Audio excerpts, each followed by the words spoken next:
Yeah. So today I want us to talk about spiritual barrenness. We all know what barrenness is. A barren woman is someone who is unable to give birth, unable to conceive a child. Somebody who is barren is different from somebody who maybe has miscarriages or somebody who has a stillborn child. No, a barren person cannot conceive for whatever reason. A barren person cannot conceive. Now I want us to talk about spiritual barrenness.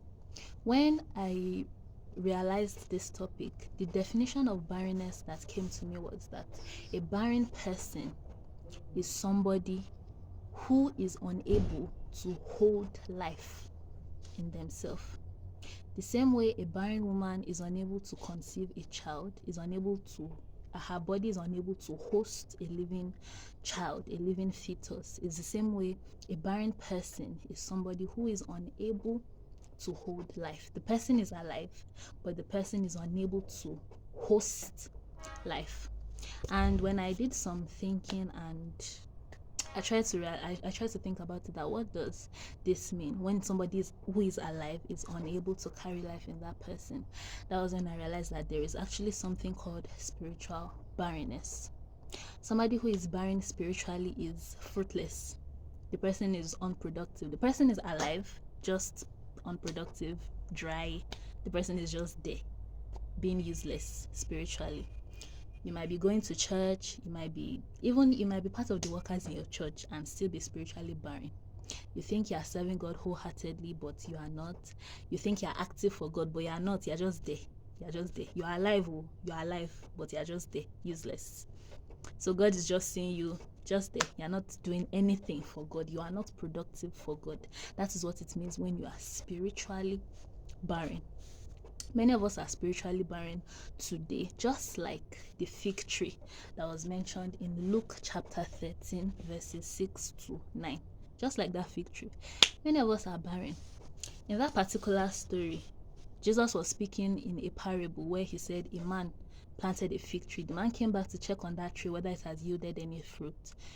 The tree hasn't yielded any fruit. For a long time, the tree is just there growing, just alive, but no fruit. A fig tree without fruit. That's like saying an orange tree, but it doesn't even have fruit, but you know it's an orange tree, but no fruit at all. Something like that. And then the person who planted the tree, the caretaker of the tree, was telling the owner that the owner was threatening that he's going to cut down the tree because he was angry that the tree was unproductive. But the servant or the assistant in that parable said, let's give this tree one more year. I'll fertilize it. I'll give it fertilizer. And if by the end of the year it grows fruit, then all being well. But if it doesn't, then you can cut it down. And then the master now agreed that, okay, no problem. So many of us are actually spiritually barren, just like this fig tree. We are there, we are alive, but we are unproductive. We are unproductive. We are just useless. Like you are just useless. You are not doing anything for God. If they are counting meaningful people in the presence of God, they will not count you. Why? Because you are useless. You are not doing anything. You are just there. You think you are making physical efforts. Just like the tree. If you see a fig tree, you see a tree that is buoyant, yes, but no fruit. It's just there. It's just fine on the outside. No fruit, nothing at all. That is what it means to be spiritually barren.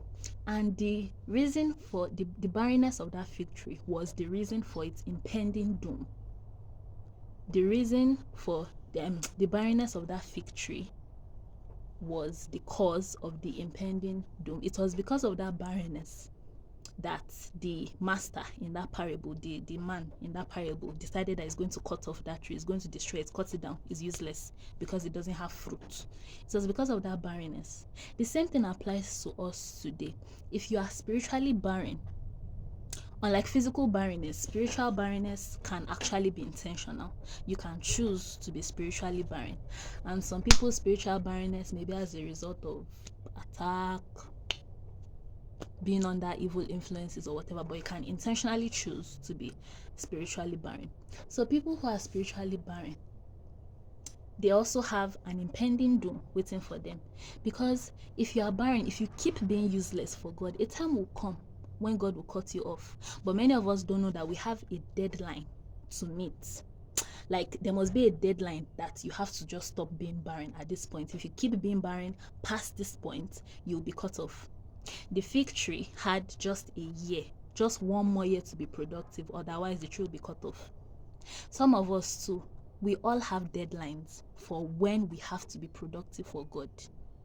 But here's the thing, our deadlines, some people may be cut off if we don't meet that deadline. Some people will be cut off in this life, some people in the next life. Now, if you decide and you just decide to be unproductive for God, you will be cut off eventually. But you may experience your cutting off in this life or in the next life. If you experience your cutting off in the next life, then that's just hell. There's nothing you can do about it again. But if you are cut off in this life, that means that you are cut off from God. God no longer recognizes you as maybe his child. God no longer places importance on you because you have decided to be useless. Or even if you are under an attack, if God decides not to rescue you, still, since you are useless, there will be a replacement that will do the work that God has called you to do. That will do the work that maybe you don't even know that God has called you to do that work. There will be another replacement who will do it since you are useless. So we have deadlines to meet. If we don't know our deadlines, that's the part that should make us be afraid the most. We don't know when God will finally decide, I've had enough of you, this useless child, I'm cutting you off. We don't know when. We don't know when God will decide that you are too useless for me, I'm no longer keeping you in my presence, go away. It doesn't mean you would die, you will still be alive, but God wouldn't just pay attention to you anymore. If God is still trying to persuade you, my son, my daughter, do my work, and you decided, no, I'm not doing, a time will come when God will cut you off and God will leave you alone. At that moment, God already has a replacement on ground. Now, this is very dangerous. If you are cut off and you are still alive and you have become spiritually dead completely, because what happens when God cuts you off after you have decided to be barren till your deadline? What happens is that God will cut you off and you become dead spiritually. You become completely dead. So in addition to not even being able to host life, not even being able to be fruitful, you would also become dead. But somebody who is dead spiritually, as long as the person is alive, there is still hope for the spirit being of that person to revive. There is still hope. There is still hope. But if you keep up with that attitude and you eventually die, in the afterlife, there is no more hope because you have already expired all your time. All the time you had on earth, you have expired it. So there's nothing you can do. You just go to wherever your fate takes you to in the afterlife. And that's where you spend the rest of your eternity. That's where you spend it. So I want to urge us, let us not be barren. Let us try to be productive for God. Let us be productive for God. Every one of us, we have the capacity to host the life of Christ in us.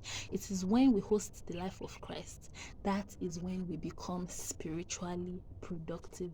That is when we are no longer barren. But if we've decided that we don't want to do anything for God, then we wouldn't be able to be fruitful. We wouldn't be able to be productive despite being alive. We wouldn't be productive and we would just be there useless for God. It is better not to be useless for God. So I urge every one of us, let us try as much as possible to be useful for God. Let us try to make God proud. Let us try to do things that God will look at us and smile and be happy with us, because God will see our hearts that we are trying. We are trying our best, even if our best may be very little, but God will see our hearts that we are actually trying. So I hope this message touches somebody today. Stop living that life of unproductivity. Get out of that pit of barrenness that you are and receive and accept the life of Christ in order for you to grow, because growth can only happen when you are alive. It shouldn't be until you are dead before you now remember that you are meant to grow. Growth should happen while you are still alive. Don't wait until God cuts you off in anger. Don't wait until your deadline before you start being productive. Thank you and God bless you.